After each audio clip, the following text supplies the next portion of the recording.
More than 75% of Americans fear a recession in the next 2 years. What can you do to prepare now? You should be preparing for a personal recession always. My guest today is Joel Larsgaard, co host of the How to Money podcast, a real estate investor, my former Clark Howard colleague. Keep watching for today's featured conversation. I wanted to have you on just because I think you're an example of someone who figured things out with money really early on. And I always see these headlines are like all the money moves I made in my 20s or the money mistakes I made in my 20s. What would you say would be the biggest thing that you did early on that has made things work for you? And to the point where now you're talking about money full time for a living. Yeah. So I think when it comes down to it, well, one, I had kind of a frugal bent because of the way my parents handled money, which wasn't so great. And I learned kind of what not to do from them in a lot of ways. But I didn't really have a positive relation to money. It was only kind of this like, how can I pinch pennies, save more? And I didn't realize until I was 22 that, which is still pretty early on, but like that investing, you had to also have a positive relationship with money, and you had to see the benefits that it could provide by using it well and sticking it in the right places. So not just hanging on to it in a savings account and spending as little money as possible, but you also have to grow your money. So when I was 22, that was like this light that dawned in my head. I already kind of had this frugality bug, this frugality gene in me, but I didn't realize that you can invest to grow your money, and even small amounts make a big difference. Like I was investing, as little as like 30, $40 a paycheck early on because my salary was low. But I look back to those days and I'm so glad I did it. One, because it created this muscle in me to be an investor, right? And when you start, even when you start small, you begin to think of yourself as an investor, and just that mindset change is big. But those dollars early on too, even those small amounts of money you're putting in, start to compound. And now that I'm closer to 40, I'm so glad I was sticking money into those early 20s. But I guess when I think of you, I think of the investments that you made in terms of real estate. You Yeah. started investing in the stock market at 22. So when were you able to get up enough money together to be able to put a down payment on an investment property? So the first house I bought, part of it was circumstance of luck, but also the market was down. Right, the real estate was really cheap in 2009, which is when I bought my first house. And but the other reality was I'd been saving up money in hopes to buy a house as well, and that can take a long time. So you have to plan that out. But bought that first house in 2009, lived there, had a roommate in there so that I could save even more money, and that allowed me to accelerate my ability to invest in real estate, allowing me to save up enough money then 2 years from then to buy my next house and rent out the first one. Because a lot of people, they don't save up enough money to then be able to buy another property. Usually, when most people have real estate, they have to sell it in order to buy that next property. And I was like, no, no, no, no. I want to save up enough for another down payment so I can hold on to this one. And once you do that a couple of times, it's a little nerve wracking, especially when you're not making much money and you're like, how's this going to work out? But I had done my due diligence, and it turns out now I have 7 doors, so like 5 single family homes and a duplex that I have, as I've just slowly but steadily every couple of years saving up more money and buying the next place. And now those properties cash flow nicely, and they've appreciated nicely too. So yeah, investing in real estate I'm so glad that I started doing that early. The goal for me was I wanted to kind of diversify, right, in terms of investing in real estate and having money working in the market. And so my main goal was to make sure I was at least getting the company match in my 401k. So I had a 3% match if I was 6% in. So that's what I did, and I stuck to the 6 and getting the 3. And I'm like, great, as long as like roughly 10% of my paycheck is going into the stock market, then I can figure out how to save more out of the other stuff that's coming in so that I can pursue real estate. And it was just really like living as inexpensively as possible, so that I could kind of front, as my friend Doc G says, he says, front load the sacrifice. And so for me, I was like, I want to front load the sacrifice. I want to live in such a way where I can pinch more pennies now, so that later on I can reap some of the fruits of those labors. And I'm so glad I did, because now that I've got kids and stuff like that, like it life just gets more expensive. Absolutely. But yeah, so it was kind of like minimum amount in the stock market. Don't miss out on that match. and then find a way to pinch more pennies and save more so that you can kind of build up that down payment for the next property. This is from Personal Capital. More than 75% of Americans predict a recession, and that is in the next 2 years. What are the people who are calling into your show or communicating with you on social media? What are they saying about the state of the economy right now? What's on their mind? I think there's a lot of pessimism, but I think that's kind of been building over the years, even in a roaring economy. I think there's just been a lot of pessimism, and it's hard to put your finger on exactly why, because when you think about we talked about this on the show recently. When you think about the progress that's been made, certainly not equally applied, and certainly not everyone has it great. But when you look at the progress that's been made over the past 50 years, like, would you choose to go back in a in a time travel machine and live in 1950 or 1970? Highly unlikely. Like, life has gotten so much better. But we kind of, I think part of it is our interconnectedness. Part of it is the 24-hour news cycle. We see more bad news more of the time, and so it's incumbent on us to actually, like, turn those things off so that we can, like, live in the world in a way in which we're not being constantly dragged down by the bad stuff, because there is bad stuff out there. But the reality is, for most of us, as technology has improved and costs have gone down in so many ways, um, life has gotten better. Although recently, when you look at inflation, that's not something we've had to worry about. I think that is probably the number one concern for people, because they're seeing it. Well, they saw it at the gas pump. Gas prices are receding now, but they're seeing it at the grocery store still, which is, those are the top two places that impact people's wallets, not necessarily budget wise, but viscerally how they feel. Because when you're driving around, it's the billboards are all over the place for how much gas costs, and when a gallon of milk or a pack of bacon has shot up 15% in price, like that, that's something you're looking at almost every day, or twice a week when you go to the grocery store or whatever it is. And so those are the kind of things that people need to, or that people are worried about, and I get it. That's tough, and it causes you, it forces you, especially in rent prices rising. That's another major concern, as rents have skyrocketed, and people are like, how do I, if my rent now costs $300 more a month, how do I even figure that out in my budget? And I get it, that you're in a tough spot. It becomes really difficult to figure that out when rent and groceries and gas are going up at the same time. That kind of brings me to the second part of this study. It also looked at the fears that people have. So I thought we could get like super practical for Gen Z. The top fear for people with some sort of recession would be losing their job. What's your advice to people who are navigating the job market where they kind of feel that things might be headed toward a recession sometime in the next couple of years? What we've always said on the show is that it's hard to predict a recession. You don't know when it's going to come, and you don't know what sectors it's going to impact, if it's going to impact you directly or just peripherally. But the best thing you can do when we're talking about a potential recession coming up, you should be preparing for a personal recession always. And so that's when we talk about having an emergency fund on hand. If you're worried that, like, man, this recession is going to come down, you should be thinking more now about what, like, storing up acorns for winter, like a squirrel, right? Storing up some of that cash in your savings account.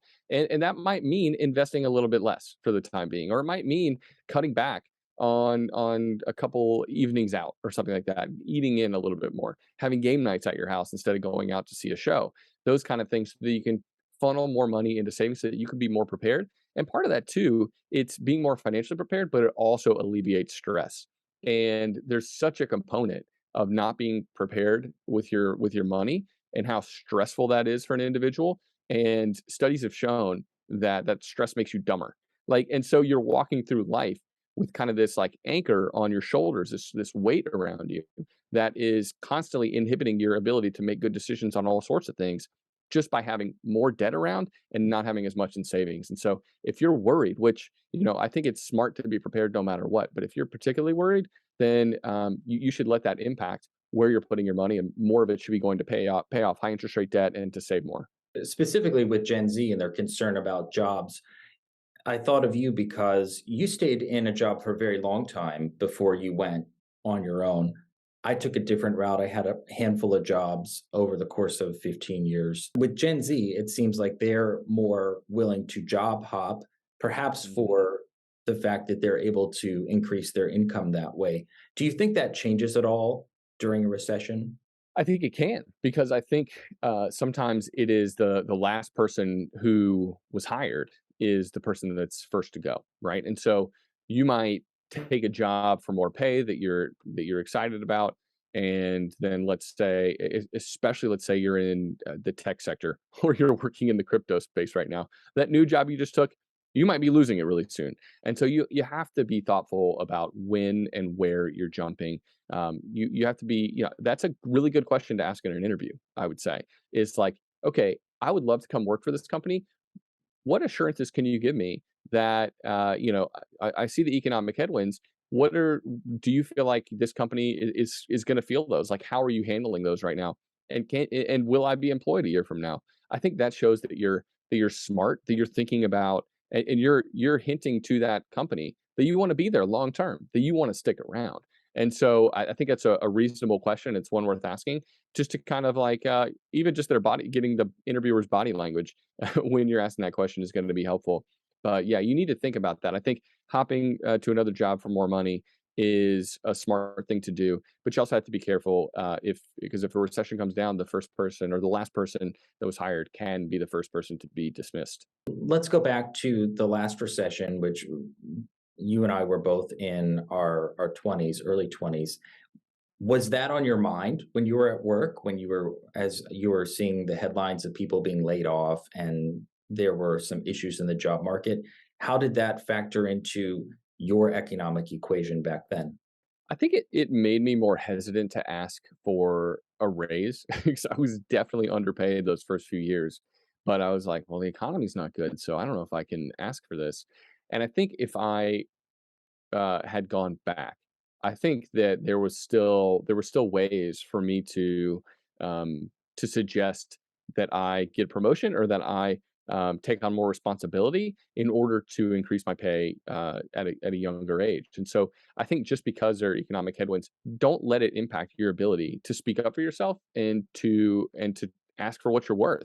And I think another thing too is more people should start to consider launching something on their own. If you can kind of ramp up something on the side where you're bringing in a little bit of income, even if it's just a couple $100 every month, that could lead to something bigger down the road. So kind of diversify not just your investments, but diversify your income. If you can find a way to have a couple different streams of income, that can also provide, a little more solid footing as if the economy does, go downhill. If your employer starts to struggle and if you get laid off, hey, it's certainly not going to replace your income, but at least now that you've got that thing started, maybe you can ramp it up in a bigger way. But how you want to like have the seed of that idea, and you want to have you want to start actually delivering services in that small business so that you can ramp it up. You don't have to start from scratch, if things do go poorly. I want to move on to millennials. That's us, right? We're both millennials, That's right. correct? That's right. I'm a And geriatric also, millennial, technically. what's a geriatric millennial? Means you're the oldest of the millennials. So I think Oh, so it's then I got to be 30. that too. Yeah, I'm we're like the 37. if you're like 38 to 40, you're in the Oh, geriatric range. Yeah. so millennials and Gen X, they both have the same recession fear, falling behind or inability to pay bills. So Mm, maybe this is a good opportunity to talk about what you touched on with Gen Z and the emergency fund and cutting back on the expenses. mm. What is your advice to people in terms of getting started with an emergency fund if that's something that isn't even on their radar? So there's a magic number I want people to hit. It's $2,467. That is the Very amount that precise. It's I know it is. It is. And so it's this number that economists found in a study a few years ago. With inflation, it's probably a little bit more now. It's probably something like $2,982 or something like that. But that is the number that will allow most people to take on any sort of emergency that comes their way. So I think sometimes people get told, "Hey, you need 6 months of emergency savings, or you need a year's worth of salary in an emergency fund." And typically that's overkill. And honestly, that advice gets people like tuned out. They want to tune out from the conversation. They're like, that I'll never be able to do that. And so not even going to try. But if you can get at least some sort of small number, get a win under your belt, $2,467. If you can get that stashed away into a savings account, that will allow you to weather most of the storms that would come your way.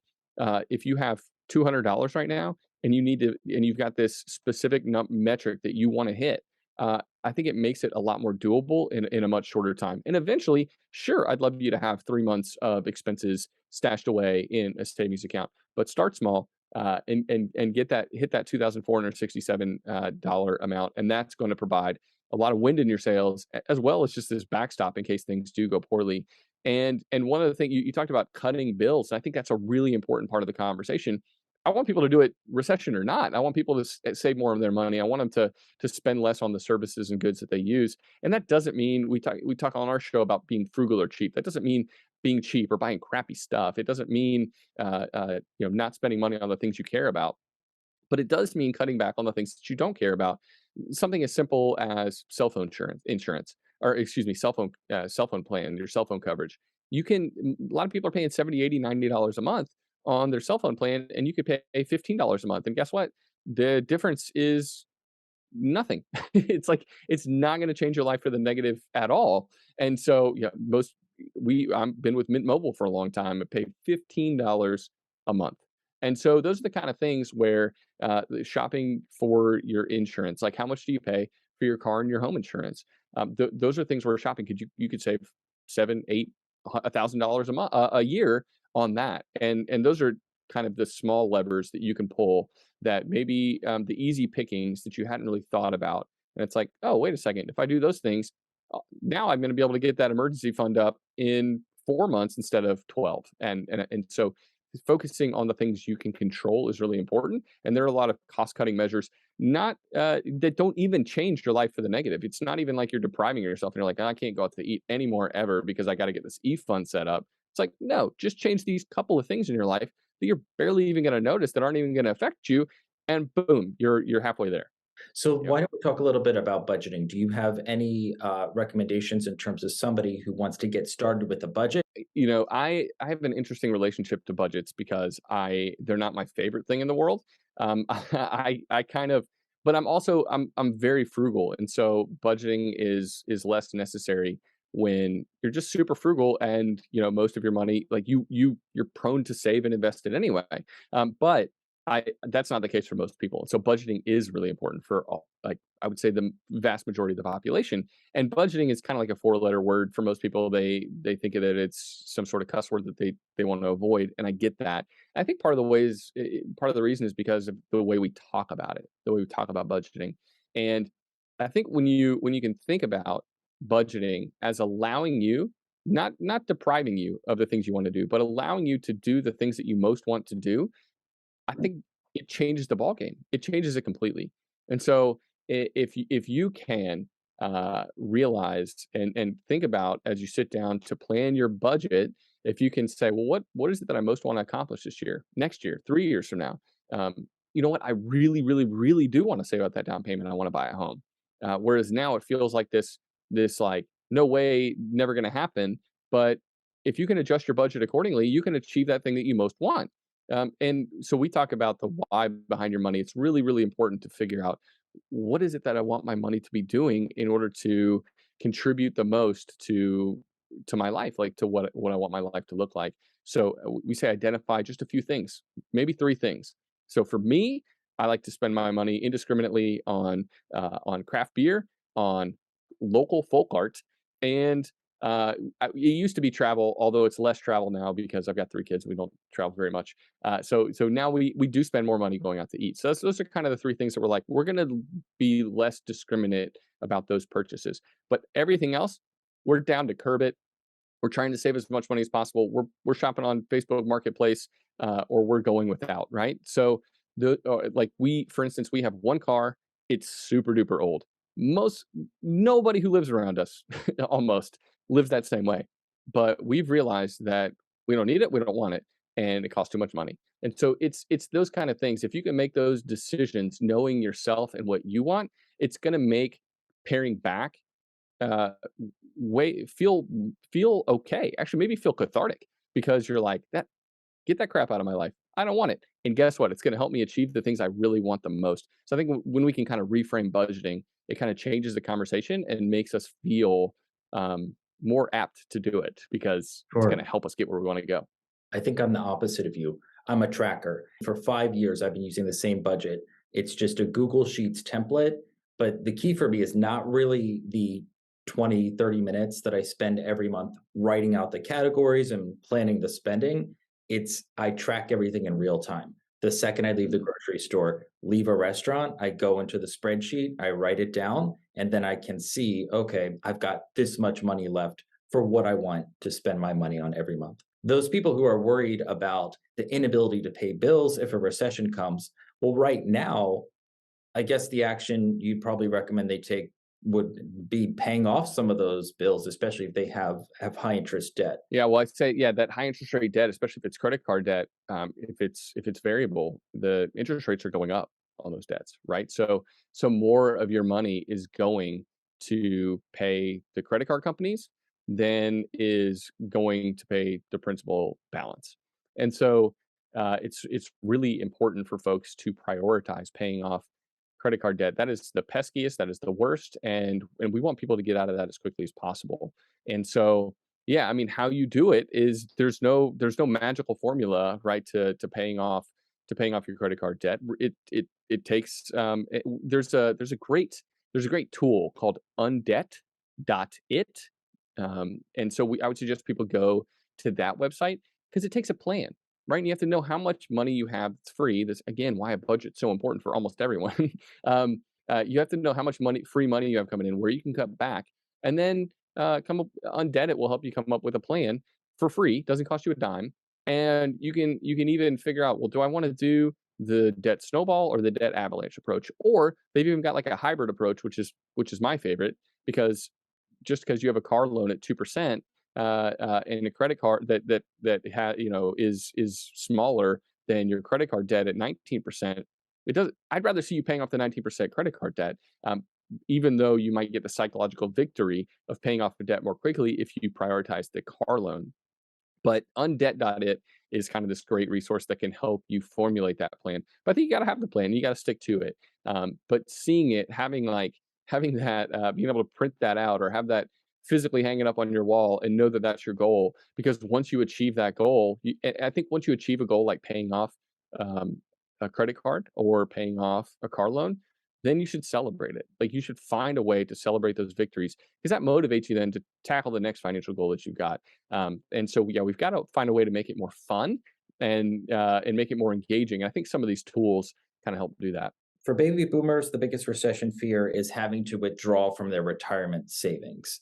What would you recommend to them to kind of work through that fear, make a game plan to get through any sort of a recession that may come in the next couple of years? And so there was an interesting study recently that found like it kind of spoke to what are the biggest fears of retirees. And the number one fear of retirees was retiring in a down market. But what is the actual greatest risk to retirees? It is actually a good thing, living too long. And so longevity is actually the biggest risk to you, not retiring in a down market. So I would say that there's been some other studies that have shown that a lot of people they're hesitant to tap into the principal balance, and but there's still so many retirees that retire with more money than they started with in retirement. And so retirees need to be careful, but they also and they need to be risk averse in some ways, but they also need to keep some of their money in the market growing for them. And they need to realize that down markets are going to happen. And it's certainly not a wonderful feeling. It stinks. It's tough to see your assets down by something like 15 to 20%. But if you're retiring and if you've been smart and if you've planned well, there are ways that you should be able to cut your spending for a short period of time. So maybe you can take out a little bit less, or just stick to your plan with something like the 4% rule. The odds that you're going to run out of money are very minimal. And you have to think about too that the greater likelihood is that you're going to live a long time. You have to plan for that. And so I think we're seeing more people who retired, during during the pandemic phase. Some of those folks are going back to work.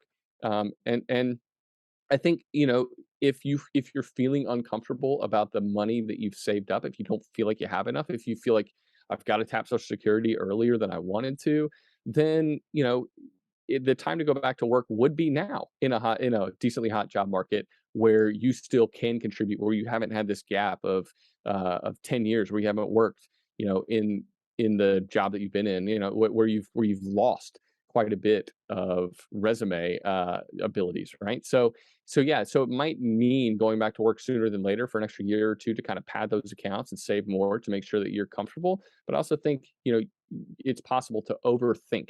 It's possible to overthink it and to let that fear drive your decision making. When you look at the numbers, chances are you'll be okay. About half of the people in this study said that they wanted to use the next recession to be able to buy a house, and in many cases, their first house. So that's gotten a lot more complicated lately.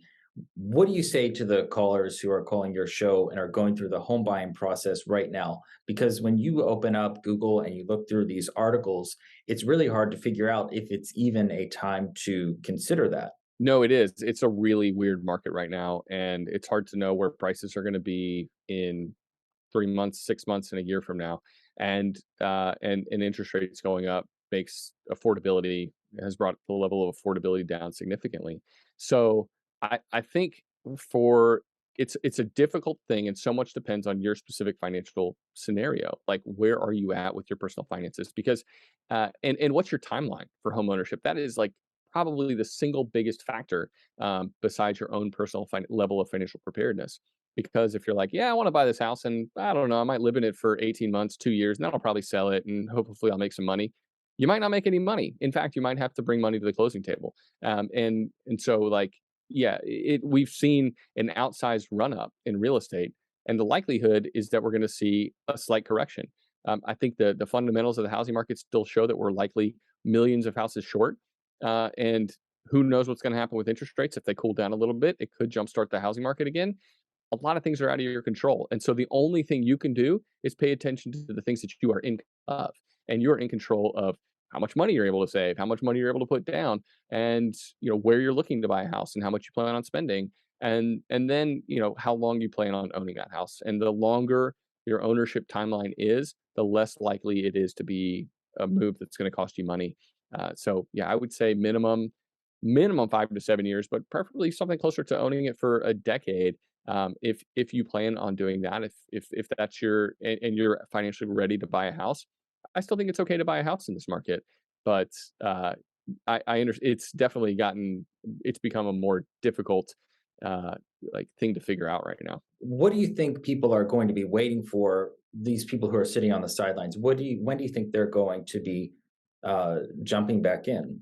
I mean, I think some of them are hoping for something like we saw in 2008, 2009. They're hoping that home prices drop precipitously, but given the underlying fundamentals of the market, I don't think that's going to happen. I think we'll see a correction, a small correction, depending on some markets will see bigger corrections than others. Real estate is incredibly local, but other markets will see minor corrections, and it's tough to know what is actually going to happen. And that's why you have to be so thoughtful about your own personal financial status and how long you plan on buying the home.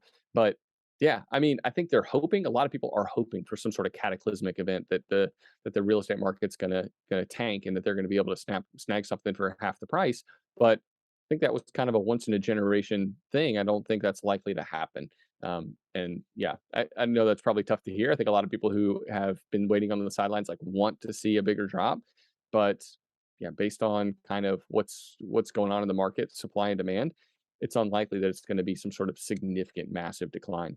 If there is a recession coming up, just like back in 2008, there are still going to be opportunities for people to move forward in their life. You're an example of that, and to build wealth even during a downturn. So, for people who are kind of thinking about maybe starting their own business, I know you've done that. What type of advice do you have to them for just kind of getting started, if they're in the research phase or thinking about maybe I want to work for myself one day? Yeah, that's a great question, and I think one, like, what's out there? What service needs to be had in your community that's non-existent? Where is there a hole, right? Like, we don't have a good pizza place where we live. And I'm like, man, if someone started a good pizza place, it would crush. So where's the hole in the market that you can fill? That can be the same with online. Like Michael, you do videos in about streaming like that. You have found this niche that you are successful in, and so I think can you find a niche that you're passionate about where you can kind of find success. And I think online there are more opportunities now than ever before to start something without investing too much money, right? Starting a pizza place, you're gonna have to rent a place, you're gonna have to get those pizza ovens, you're gonna have to hire some people to help you out. It's gonna be a bit more of an endeavor. But now with the reality of online businesses, it's the awesome thing is you can kind of throw some things against the wall and see what sticks. And it's not going to cost you a ton of money to get started. It can cost you dozens of dollars instead of thousands. And so I think starting off, finding something you're passionate about and giving it a go is while you've got your day job is and seeing what sticks and giving it a go is like, yeah, that's the best advice I can offer. Let's expand on that a little bit. You mentioned Mhm. maybe people wanting to build this entrepreneurial endeavor while they're still working their full-time job. Uh, how, during that phase, what are their priorities? The priority is it depends on what you're doing, right? So if you're like starting a photography business on the side, I think sometimes people overthink the kind of the gear they need or something like that. They're like, okay, I need all these stuff and I got to spend money to get going. So the priority is to network, find your network. That's really important. So let's say you do want to become a photographer. Dude, they shoot movies on iPhones now. Okay, you could be a photographer, a baller photographer with just an iPhone. You don't necessarily need some. I got schooled by my buddy Matt, who's used to be a photographer. It's not digital SLRs anymore. Now it's like these mirrorless cameras or something Fearless. hot. Yeah, and so you might be like, "Oh, I need that $10,000 camera." No, you don't. Like, there's ways to get started with what you have, and but then you got to network and you got to find people in the space who are doing it well, who you can imitate. Let's say I wanted to start that pizza place. Well, I know there's a great pizza place 20 miles from my house. Let me meet with that guy. Hey, how'd you do it? You started 2 years ago. You seem like you're crushing it. Your pizza tastes great. Like, what do I need to do to replicate your model where I'm at? And so networking is such a huge part of it. You never know what you can get by just the kind of interacting with more people in your space. Let's say you want to invest in real estate, start going to local investor meetups. Talk to other people who have been successful doing it. And let's say you want to start a YouTube channel, reach out to Michael and be like, hey, how did you do it? How did you build an audience? How did you get the quality of your videos up? Like, what do I need to know? So there's listen to podcasts. There are so many people putting out that information for free now, uh, or YouTube channels too, right? That you don't necessarily need to go back to college or get a master's degree. It doesn't have to cost a lot of time and money. You can talk to the experts in the field, and typically they're more than happy to share advice. Michael, because how many people have reached out to you saying, "How do I start a successful YouTube channel?" I'm Right. sure it's not many, but if they did and they were serious, you probably talk to them for free, right? Yeah, I'd be happy to help. So one other thing I'd say, Sorry, I just signed you up for extra work. and I was like, all right, my email will be in the description below. Uh, One other thing I think was important for me was making sure that I had a runway. I tried to launch my business two times previously, and then I ended up going back to work full time somewhere else. And Yeah. I think the main thing was I did have the networking. I did have that knowledge you talked about the true expenses that are needed to start the business. And I had a lot of savings, much higher than that figure you mentioned for a personal savings, emergency savings, but it still wasn't quite enough for me to feel confident to be able to weather those up and down months that you have as an entrepreneur. So what Mhm. would you say for someone as a baseline if they're thinking about, okay, I'm going to need to save up some money before I'm able to break free from my full-time job and go to this entrepreneurial pursuit full time? What's your advice there? I mean, I think you're right. I think having the more money you can have saved, or let's say you have a partner and um, they've got a great income and you can live on that one income. Maybe that provides you even more flexibility to leave your day job sooner rather than later. But you want some sort of like proven success model, right? So I started a blog before I started the podcast, and I'd never found a proven success model. Like, what a huge percentage of businesses fail in their first year, and this was like, it cost me no money to get started. It turns out that I'm better at talking than writing, and so the podcast ended up being more successful than the blog. Yeah, you might need to try a few iterations. You might need to try a few different things. But if your goal is to leave the day job, if if you don't want to be there much longer, like you're going to need to do both, and you're going to need to, like we talked about earlier, front load the sacrifice. You're going to need to work a little bit harder now to get that thing up and running, and to start bringing in income. And ultimately, the more money you have stashed away in savings, the more you can encounter some lean months as a small business owner and not have to do that like dreaded thing of starting to apply for jobs again and going back into the workforce when you really want to work for yourself. So you're going to want to find a proven business model, make sure that you're able to make money consistently. And the more money you have kind of just hanging out in the background, the more it gives you leeway and time to continue to figure it out and iterate if you do hit some road bumps. Just good advice. One thing that helped me, I had that initial runway, but I also made a commitment to myself that I was going to give it at least a full year because of those first two times when I immediately, when things got tough, went back to a full-time job. And then after the year was up, I evaluated and was like, okay, now I'm going to renew my kind of contract to myself for the business. So I think a lot of it from just the entrepreneurs I've spoken to, a lot of it's just really sticking to the plan, Yeah. and that means you have to have a plan in the first place. Yeah. Yeah, there's some resiliency that's necessary, right? I mean, if you and some discipline. If you make a commitment that you're going to put out podcast episodes a week or 2 videos a week if you're a YouTuber, or it's similar to going to the gym. Like I recently started doing I've got a water rower, Michael, and that's how Uh-huh. I'm working out at home. Yeah, and so I've made a commitment to myself that I'm going to do it at least 3 days a week, and I've got the mornings picked out, and I know when I'm waking up and I'm getting on it, and but yeah, and having that kind of deadline, like I'm going to give it at least a year because your small business, it's not going to crush in 2.5 months. You need time to figure things out and to figure out your market and figure out, well, how do I market my services? How do I make my services better? And that's not going to happen overnight. It's going to take some trial and error. It's going to take some time. And if you are like, oh, it's just not working a month and a half in, you just missed the place where it was going to become this successful business, right? You've got to give it the time. And I think a year is a really good time frame for most people. Like, I'm going to give it at least that amount of time and see what happens. You've mentioned on your show and in previous interviews your story of why you got interested in money and how that kind of started with stuff going on in your home as a child. Do you think that's something that you had to kind of work through, or how did that experience influence your relationship with money, how you spend, how you save, and the rest? Yeah, no, I mean, I have had to work through it, and I feel like I still work through it. I don't think, and I'll just explain quickly. So my folks, not the best with money. They were fantastic people, still like people I admire and want to be like, but they weren't great with money. And so they, at one point when I was like 12 years old, my parents filed for bankruptcy.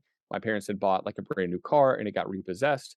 And I still remember them saying, like, hey, one of these days, the car's not going to be here. It's just going to be gone. And we were like, for a couple of weeks, we were just waiting for it to be like taken out of the driveway in the night. And finally, one morning, we woke up and it wasn't there.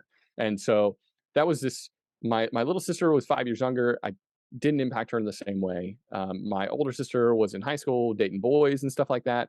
And so, she had a job, she was doing her thing. I don't think it impacted her in the same way. But for me at my age, for some reason, it left this indelible impression. And I just, I knew I didn't want to ever argue about money with my spouse. I wanted money to kind of be taken care of, and I wanted to be really thoughtful about that.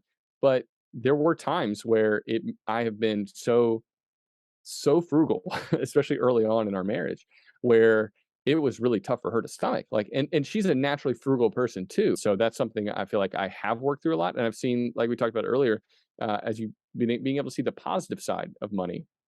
There's not just about deprivation. It's not just about frugality. Sure, you can get some of the way with that, but you have to make positive moves too. You have to do good things, and you have to be generous with your money at the same time. And if when you incorporate all those elements, I think frugality, generosity, uh, intelligence with wealth building. Like if you can do all those things, you're going to live a happy money life. But for some people, they're stuck in that. Oh my gosh, I need to hoard it all in order to be secure, and that's kind of where I was for a couple years. And that, yeah, it's definitely something I had to work through that kind of had left some scars on me.